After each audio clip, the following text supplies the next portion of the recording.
Afisa mwandikishaji wa jimbo la Tabora mjini Miraji Mwenguo amewataka watendaji wa vituo wa Tume Huru ya Taifa ya Uchaguzi katika uboreshaji wa daftari la kudumu la wapiga kura kutumia uzoefu walioupata katika uboreshaji wa daftari la kudumu la wapiga kura awamu ya kwanza kutekeleza majukumu yao kwa uadilifu ili kufanikisha zoezi hilo la uboreshaji wa daftari wa awamu ya pili.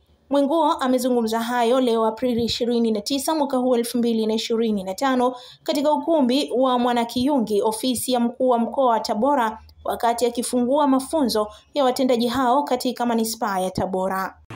Pia nawasihi kutumia uzoefu wenu mlionao kuwasaidia wenzenu ambao hawakuwahi kushiriki katika uboreshaji wa daftari ili kuweza kutekeleza majukumu yao kikamilifu.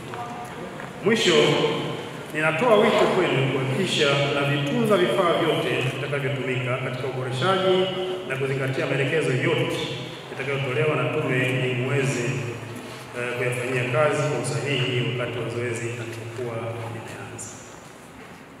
Kwa maelezo haya machache, ninawatakia mafunzo mema na utendaji mzuri katika zoezi hili lililopo mbele yetu, na sasa ninatamka kwamba mafunzo haya yamefungwa rasmi. Zoezi hili na kauli yetu mbiu moja ya kuhakikisha kuwa mpiga kura ni msingi wa uchaguzi bora.